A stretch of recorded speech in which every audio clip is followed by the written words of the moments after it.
8 dark lessons that make you unstoppable. Machiavelli's code. Have you ever wondered why some people seem untouchable, unshakable, almost mythical in their ability to endure, adapt, and conquer? Why do some walk through fire and emerge stronger, while others collapse under the weight of lesser burdens? In today's video, we're diving into something that might just change the way you view power, life, pain, and yourself. We are going to explore 8 dark lessons drawn from the brutal brilliance of Niccolo Machiavelli that, if understood and applied, can make you unstoppable, not invincible, not emotionless, but unstoppable. There's a difference, and that difference is everything. Let me ask you something. When was the last time you made a decision you knew was right, but it made people hate you? When did you last sacrifice your comfort for your future self? These are not easy moments, but they are necessary if you want to rise. This video isn't about how to be nice. It's about how to be effective. And Machiavelli, often misunderstood as a cold manipulator, actually understood something deeper, that the world doesn't reward the righteous, it rewards the effective. And to be effective in a world full of complexity, betrayal, and self-interest, you need to absorb some uncomfortable truths. Click subscribe to this channel to get more profound insights. The first lesson is this: people don't want the truth. They want comfort. Machiavelli wrote, "Men are so simple and so subject to present necessities that he who deceives will always find someone who will let himself be deceived." Think of how many people choose narratives over facts, feelings over strategy, ease over discipline. Most people don't want to face reality because it hurts. But if you can become someone who faces it anyway, who stares into the abyss and doesn't flinch, you'll have an edge that almost no one else does. You'll stop needing reassurance. You'll stop needing applause. You'll become your own compass. But this doesn't mean you reject empathy, it means you don't depend on it. Second, reputation is more powerful than reality. This is a bitter pill. You might think your work speaks for itself, but it doesn't. People don't see your effort, they see your image. They judge you not by your intentions, but by how you appear. Machiavelli wrote, "Everyone sees what you appear to be. Few experience what you really are." The lesson: manage perception. Build a reputation that shields you. In this world, your reputation is your armor.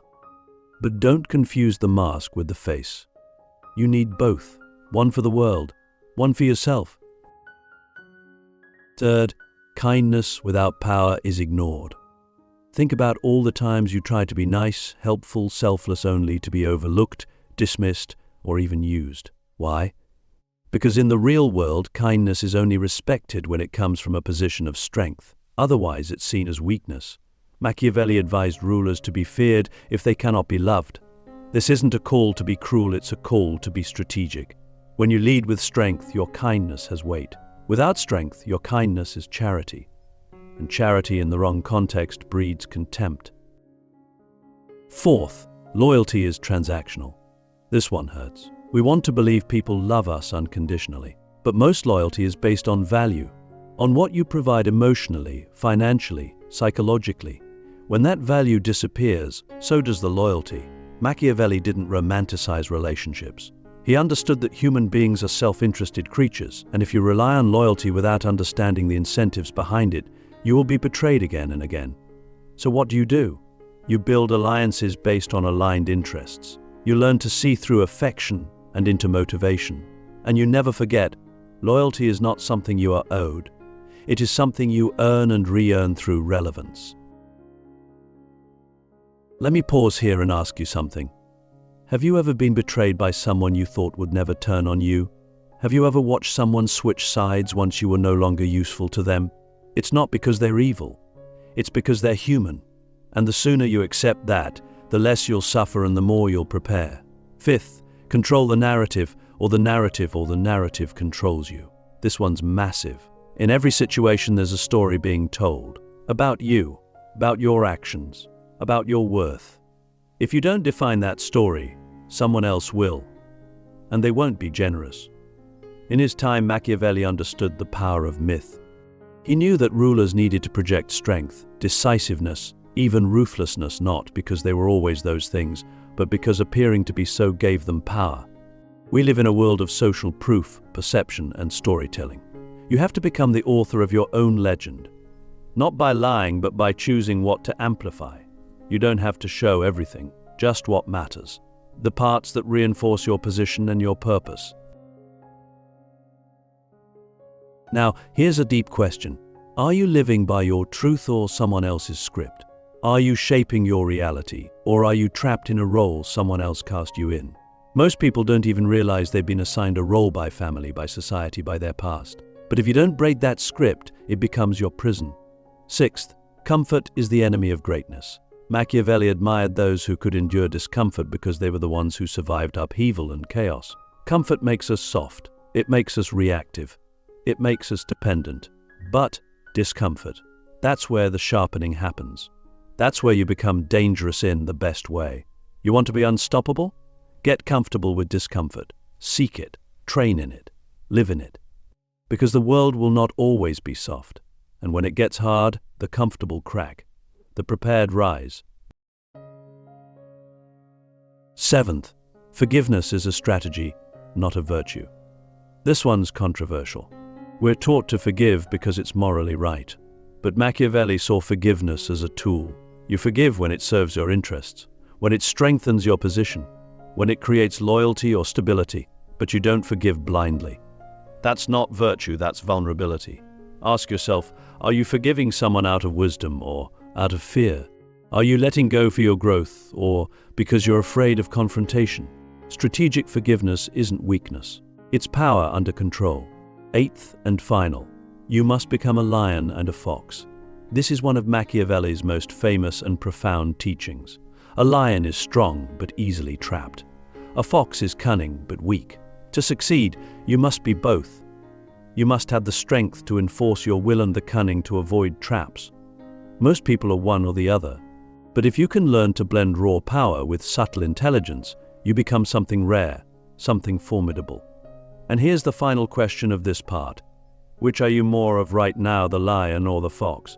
And which do you need to become next? The art of strategic darkness. How to use ruthless wisdom without losing your soul. When people hear the word Machiavellian, they often recoil. Cold, manipulative, ruthless. But that reaction is simplistic. It misses the nuance, the real lesson. Machiavelli didn't teach us to be evil. He taught us to be effective in an unpredictable world. And sometimes, to survive the storm, you must become the storm. But here's the paradox. If you dive too deep into darkness without anchoring yourself, you'll lose your soul. So the real mastery lies not in using power blindly, but in wielding it with awareness. This is the art of strategic darkness. It's not about becoming a villain. It's about understanding the game so well you can play it without being played. Let's begin with this. To influence the world, you must first master your own impulses. Most people think power comes from dominating others. But the deeper truth is this: power begins with self-discipline. Before you manipulate others, you must conquer your inner chaos, your anger, your need for validation, your fear of rejection. Machiavelli warned about rulers who were too impulsive, too reactive. A true strategist is calm in the face of chaos. Think of it like this: the world is a chessboard. If you're emotionally entangled, you're not a player, you're a pawn. How many times have you lost control, only to regret it later? How often have you sabotaged your own progress because of pride, jealousy, or impatience? Now, let's go deeper. To win in the real world, you need to accept that morality is a luxury, one that only the powerful can afford. This doesn't mean you abandon ethics. It means you understand that the world doesn't operate on your ideals. The world operates on incentives, fear, control, and perception. If you try to navigate it with purity alone, you will be swallowed. Machiavelli believed that a wise leader must learn to do wrong when necessary, not for pleasure, but for purpose. So ask yourself, are you clinging to moral purity because it serves you, or because you're afraid of the responsibility that comes with power? But here's the warning. Tactical darkness must never become your identity. If you lie too often, you forget what truth feels like. If you manipulate too deeply, you lose your ability to love sincerely. So how do you navigate this? By building an internal code, one that isn't visible to others, but guides everything you do. This code is your anchor. It tells you where your line is. It reminds you of what you're building. Without it, strategy becomes cruelty. With it, strategy becomes art. Have you ever met someone who is deeply strategic but also deeply grounded? That person is rare. They walk through fire, but they don't burn others for fun. They know when to be silent, when to speak, when to strike, but they also know who they are when no one's watching. That's what makes them unstoppable. They don't flinch under pressure because they've already faced themselves. Let's talk about something even darker: the necessity of useful enemies. Machiavelli advised rulers to keep enemies close, not just to watch them, but because enemies serve a purpose. They give you focus. They harden your resolve. They remind you of your mission. A life without challenge breeds complacency. A life with resistance forges character. So instead of running from opposition, learn to use it. Let it clarify your vision. Let it sharpen your strategy. Let it remind you that peace, if it ever comes, must be earned. Pause here and reflect. Who are your enemies right now? And are they actually hurting you, or are they preparing you? Sometimes, the people who challenge us the most are the ones who shape us the deepest. Don't waste your energy wishing they'd disappear. Use them, not with malice but with clarity.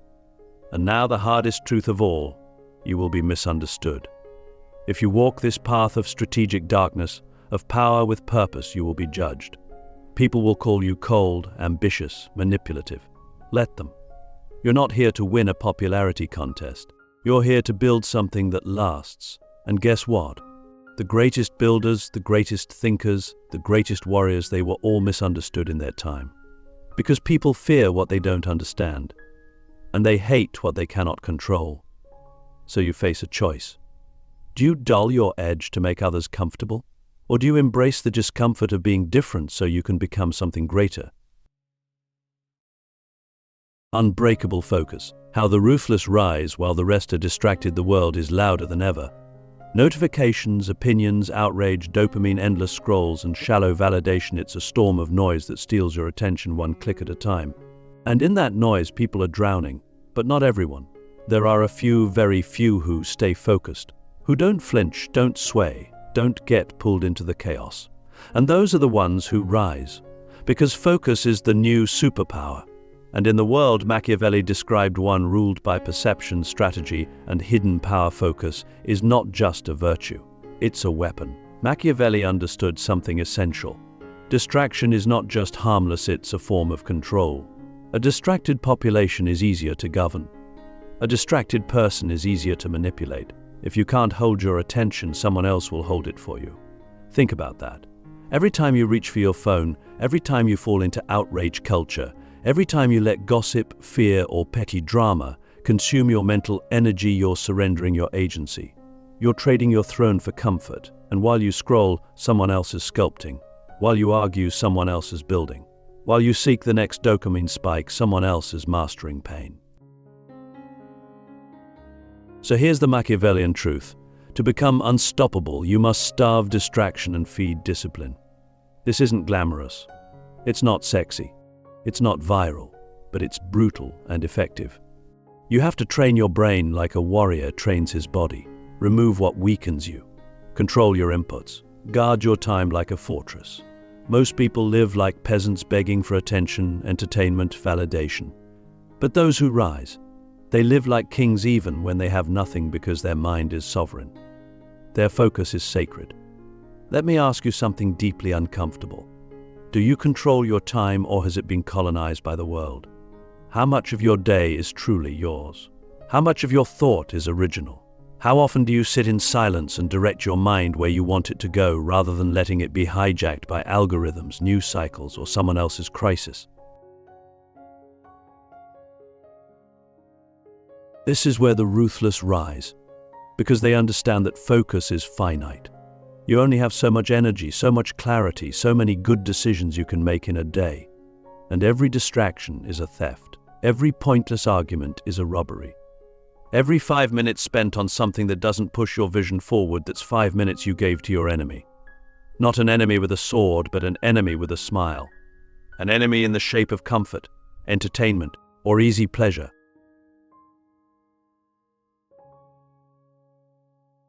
Machiavelli didn't live in the age of smartphones, but he understood the principle. He who controls attention controls behavior, And today your attention is under siege, so you must become a gatekeeper. Ruthlessly filter what you allow into your world. This is not paranoia, this is precision. You don't need to know everything. You need to know what matters. You don't need to hear every opinion. You need to hear the truths that align with your mission. And that mission? It must be forged in fire, because without a clear, burning purpose, focus fades. Purpose gives your focus a target. Without it, discipline becomes drudgery. But with it, discipline becomes devotion. You stop chasing everything, and you start becoming something. You stop reacting, and you start creating. And in that moment you separate from the masses not because you're better, but because you've chosen differently. So I ask you this, what are you building that's worth suffering for? Because if you're not willing to suffer for it, you'll quit the moment it gets hard. And it will get hard. Life will test you. People will mock you. You'll be misunderstood, ignored, even attacked. But if your focus is anchored in purpose, none of that matters. You'll keep moving forward not because it's easy, but because it's necessary. This is what separates the ruthless from the restless. The ruthless don't need to be constantly entertained. They don't need applause. They don't need immediate results. They are dangerous precisely because they are patient.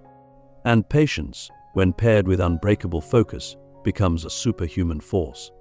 Because while others are chasing trends, you're building a legacy. While others are reacting, you're designing. While others are distracted, you're becoming.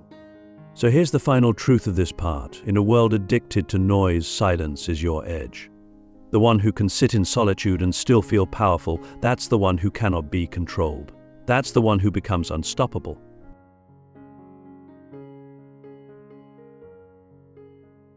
Legacy over likes. Why the truly powerful think in centuries, not moments. Let's be honest, most people today aren't thinking past next week. They're living for the next notification, the next post, the next wave of approval. Their decisions are dictated by trends, their values shaped by algorithms, their identities fragmented by the urge to be seen. But what if I told you that the most powerful people alive and in history don't think in moments? They think in decades, in centuries, in legacy. And that's not just wisdom, it's strategy. Machiavelli understood this deeply. He didn't write The Prince for a quick dopamine hit. He didn't care about his reputation in the short term. In fact, he was exiled, misunderstood, and vilified in his own time. But now, his name is immortal. Why? Because he thought beyond the immediate. He saw the architecture of power as something that outlives moments, applause, and even criticism. And if you want to be truly unstoppable, you must do the same. You must abandon the hunger for likes and build a hunger for legacy. Here's the hard truth. You cannot build a legacy if you are addicted to being liked. Every great leader, thinker, innovator, and disruptor was hated in their time. They broke rules. They challenged norms. They made people uncomfortable. And that discomfort was a symptom of growth. If you're always being applauded, you're probably not doing anything courageous. Growth demands friction. Legacy demands sacrifice. And the price is often misunderstanding. Think about this. Are you living by design or by default? When you wake up, do you move with intention? Or do you drift into the current of other people's agendas? Have you built a life around your values, or have you outsourced your self-worth to strangers on the internet? You cannot plant seeds that grow into trees if your hands are busy refreshing your feed. And you cannot write a story that echoes through time if you're constantly rewriting yourself to fit what's popular. Machiavelli taught us that the wise ruler governs not just the present but prepares for the future. And you are the ruler of your own life. So what are you preparing for? A legacy is not just money. It's not fame. It's not a statue. It's the ripple you leave behind. It's the people you change. The impact that multiplies without your presence. The decisions you make now that echo long after you're gone. The question is, are you leading a life worth remembering or just one that's hard to forget? Here's where it gets personal. Legacy begins with your standards. Not the ones you post about, but the ones you live by in silence. The way you treat people when no one's watching. The promises you keep to yourself. The discipline you show when it's inconvenient. These are the bricks of legacy. No one sees you laying them at first. But over time, they become unshakable, and the more consistently you live by your code, the more powerful you become, not in the eyes of the world, but in the eyes of time.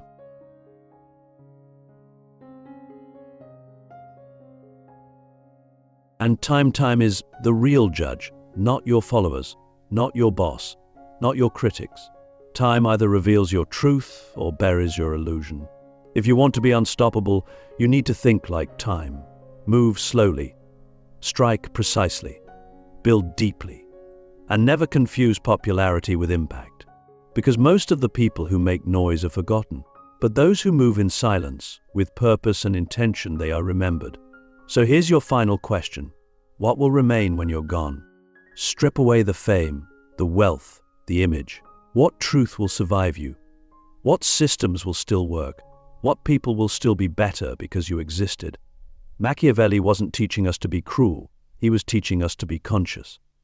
To understand power, human nature, and the delicate dance between vision and reality. To lead ourselves before we try to lead others. And above all, to play the long game. Because in the end, the ones who win aren't the loudest. They're the ones who plant trees they'll never sit under.